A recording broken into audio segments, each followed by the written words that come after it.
One careless moment, one reckless choice. That's all it took for 6 normal people to meet the dumbest and most shocking ends imaginable. These 6 stories will make you question just how safe your next decision really is. It was March 3rd, 2015, when Jennifer Walsh made the kind of decision that seems harmless until it isn't. The 34-year-old freelance graphic designer had been grinding through another brutal all-nighter in her cramped Portland studio apartment, fueled by nothing but energy drinks and desperation. Her business was hanging by a thread, and this client's deadline was make-or-break territory. For 3 weeks straight, Jennifer had been living like a zombie, 16-hour workdays blending into sleepless nights, surviving on instant meals and whatever she could nuke in her ancient microwave. The thing had been sparking and making weird noises for months, but repairs weren't exactly in the budget when you're choosing between fixing appliances and keeping the lights on. At 3:15 a.m., hunger finally won over exhaustion. Jennifer stumbled to her kitchen, determined to maximize efficiency even in her food prep. Her sleep-deprived brain had latched onto some half-remembered internet hack about cooking multiple items simultaneously to save time and electricity. She'd been arguing with her roommate about utility bills, and this seemed like the perfect way to prove microwaves weren't the energy hogs everyone claimed. What happened next was a masterclass in how not to use kitchen appliances. Jennifer loaded up her microwave like she was playing Tetris, a sealed mason jar packed with leftover soup, a hard-boiled egg still in its shell, and a closed container of Chinese takeout. But she wasn't done. Remembering something about water distributing heat evenly, she filled a coffee mug to the brim and placed it dead center of this culinary disaster waiting to happen. 8 minutes on high power. That was her plan. Cook everything at once, save time, prove a point. The microwave groaned to life, immediately protesting with loud popping sounds that would have sent any rational person running. But Jennifer wasn't rational anymore. She was running on fumes and bad decisions. Instead of backing away, she pressed her face against the door window, trying to see what was happening inside. The sealed containers began expanding like balloons at a birthday party, the egg developing ominous cracks along its surface. Jennifer watched, mesmerized by her own impending doom, as pressure built to catastrophic levels inside multiple improvised bombs. At exactly 3:17 a.m., physics took over. The mason jar exploded first, followed instantly by the hard-boiled egg, creating a chain reaction that turned Jennifer's microwave into a fragmentation grenade. The door shattered outward, sending glass shards directly into her face and neck as she peered through the window like a curious child at a fireworks show.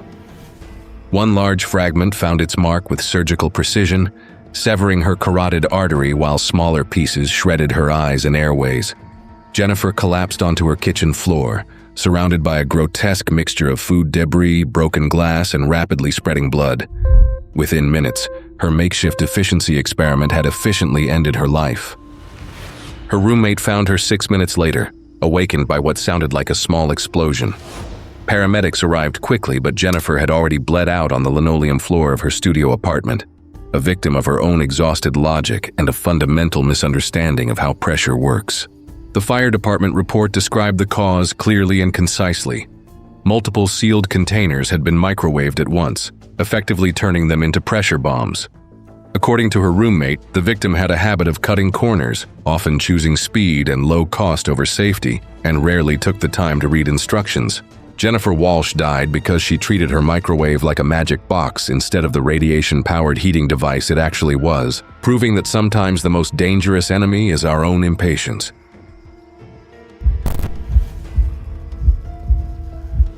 It was August 8, 2017, when Patricia Patty Thompson's lifelong Hawaiian dream became her worst nightmare at Waikiki Beach, Honolulu. At 52, this retired Ohio teacher had finally made it to paradise after decades of pinching pennies. Her late husband used to tease her about being too cheap for her own good, but Patty wore that badge with pride. She'd spent months planning this trip, hunting for every possible deal and discount. That morning, while scrolling through her phone over continental breakfast, Patty discovered what she thought was the ultimate Hawaiian hack. Fresh coconuts at the hotel gift shop cost $12 each, but according to a 3-minute YouTube video she'd just watched, They were completely free if you knew how to harvest them yourself. Energized by her new knowledge, Patty glanced out at the palm trees swaying just beyond the hotel patio. Surely, she thought, it couldn't be that difficult to grab a coconut or two. But as she made her way through the lobby, she started to notice just how seriously the Hilton Hawaiian Village took coconut safety. The hotel had plastered warning signs everywhere about falling coconuts. Yellow caution tape surrounded several palm trees. Staff members had verbally warned guests during check-in, and every room came with a safety pamphlet. Patty had tossed hers straight into the trash without a second glance. At 10:30 a.m., armed with her selfie stick and an overconfident attitude, Patty marched toward a towering 40-foot coconut palm loaded with mature fruit. Despite the clearly posted warning signs, she dismissed them as nothing more than overly cautious hotel liability measures. Having grown up on a farm in Ohio, she believed she was perfectly capable of handling herself around falling objects. Positioning herself directly beneath the tree, Patty held up her phone to document her free coconut adventure for Facebook. She could already imagine the jealous comments from her former teaching colleagues back in Cleveland. Above her head, 3 coconuts, each weighing roughly 3 pounds, had been loosened by recent tropical winds. As Patty heard the ominous cracking sounds, any reasonable person would have stepped away. Instead, she spread her arms wider, convinced she could catch multiple coconuts simultaneously, like a circus performer. The first coconut plummeted from 35 feet and slammed into the ground just inches from Patty's feet, sending a sharp crack through the courtyard. Dirt and small shards of husk sprayed her legs, but instead of taking it as a warning, she laughed it off and stepped closer to the trunk. Emboldened, she looked up and shouted, daring the tree for more. The second coconut sealed her fate. Falling from the same height, it struck the back of her skull with approximately 1,000 pounds per square inch of force. The impact created a depressed skull fracture, driving bone fragments directly into her brain tissue. Massive intracranial bleeding began immediately, as her brain started swelling against the confines of her skull. The third coconut hit her spine as she collapsed, but the damage was already done. Patty lay unconscious on the sand, her selfie stick still clutched in her hand, as horrified beachgoers rushed to help. Within 4 minutes, brain herniation had claimed her life. Paramedics arrived quickly but could only pronounce her dead at the scene, her phone still recording the tragic final moments of her bargain hunting adventure. The hotel responded immediately, installed additional warning barriers, implementing daily coconut removal services, and requiring all guests to attend a mandatory safety briefing. It was October 14, 2016, when Sarah Adams turned her Naperville, Illinois kitchen into a death trap with her so-called revolutionary dishwashing technique. At 31, this marketing manager was determined to prove she didn't need anyone after her messy divorce 6 months earlier. She'd invited 6 colleagues over for her first dinner party as a single woman, spending weeks bragging about her culinary genius and how she'd reinvented basic kitchen tasks. Sarah had developed an obsession with efficiency that bordered on dangerous. She believed dishwashers were too slow and inefficient, so she'd created what she called her speed washing system. Her modification involved completely removing the dishwasher door and replacing it with a homemade bungee cord contraption that she'd designed herself using YouTube tutorials and pure arrogance. The centerpiece of her insane invention was a custom-built knife carousel, a spinning mechanism she'd constructed inside the dishwasher that held all her kitchen knives with blades pointing in every direction. According to Sarah's twisted logic, this would provide maximum cleaning coverage, as the knives spun freely during the wash cycle. At 7:45 p.m., with her guests already gathered around the dining table, Sarah informed them that dinner would be delayed. She insisted on showcasing what she called her speed wash technique, a cleaning method she believed would eventually make her a fortune, once she got around to filing the patent paperwork. Her horrified colleagues watched as Sarah explained her method. Start the dishwasher cycle, then manually spin the knife carousel, while reaching inside to guide the cleaning process by hand. She claimed that machines lacked intelligence and needed human oversight to function properly. Despite her guests practically begging her to stop, Sarah was determined to prove her system's superiority. She started the cycle and immediately plunged both hands into the spinning, water-filled dishwasher. The scalding water mixed with high-pressure jets created a chaotic environment. But Sarah pressed on. The knife carousel began spinning at dangerous speeds, flinging sharp blades in every direction like a medieval torture device. Any rational person would have backed away, but Sarah leaned her entire upper body into the dishwasher to demonstrate what she called proper form. Multiple knives struck her simultaneously as the spinning mechanism went completely out of control. A paring knife sliced across her forearm, a steak knife grazed her shoulder, but the fatal blow came from her prized 10-inch chef's knife. The blade flew directly into her chest with tremendous force, piercing both her heart and lungs. Sarah collapsed forward into the dishwasher, her body becoming tangled in the bungee cord system she'd created. The continuing wash cycle and spinning knives caused additional devastating injuries as her life drained away in the soapy, blood-tinged water. Her guests, stunned into silence by the horrific scene, finally snapped into action and called 911. Paramedics arrived within 7 minutes but found Sarah's body grotesquely twisted in her own contraption. The dishwasher was still running, continuing to spray water and spin knives around her lifeless form. It took emergency responders nearly 20 minutes to safely shut down her deadly invention and extract her body from the mechanical nightmare she'd created.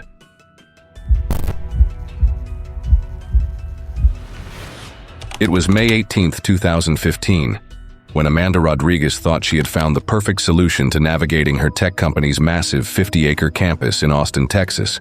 The 31-year-old CEO had just dropped $6,000 on a top-of-the-line Segway PTi2, convinced it would revolutionize her daily routine and showcase her commitment to innovation. Amanda was notorious for being an early adopter of every new gadget that hit the market. To her, the Segway wasn't just transportation, it was a statement piece that screamed efficiency and forward-thinking leadership. However, her enthusiasm far exceeded her preparation. While the user manual clearly recommended 2 to 3 hours of practice time, Amanda had squeezed in barely 20 minutes the night before, dismissing it as unnecessary for someone of her intelligence.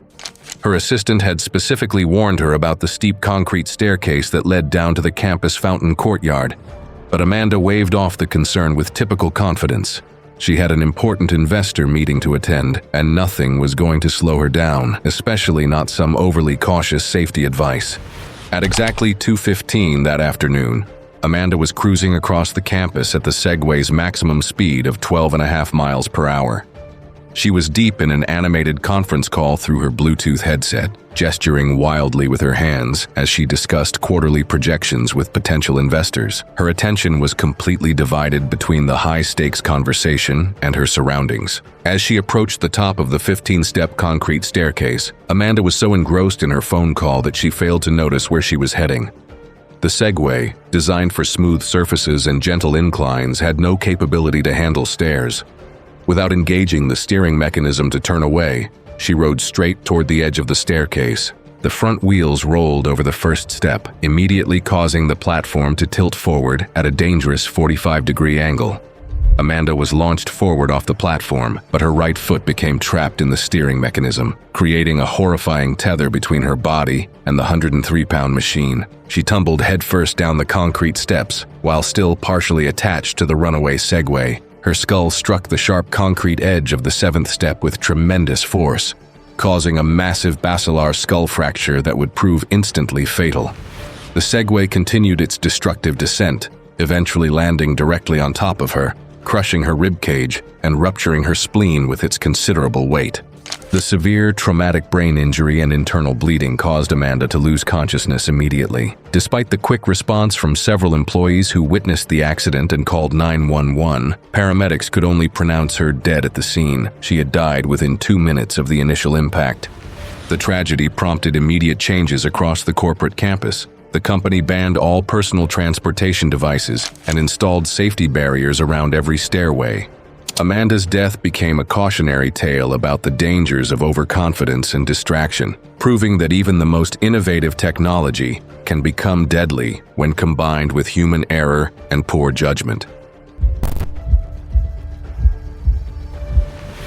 It was June 15, 2024, when Bobby Henderson's procrastination finally caught up with him in the most horrific way imaginable.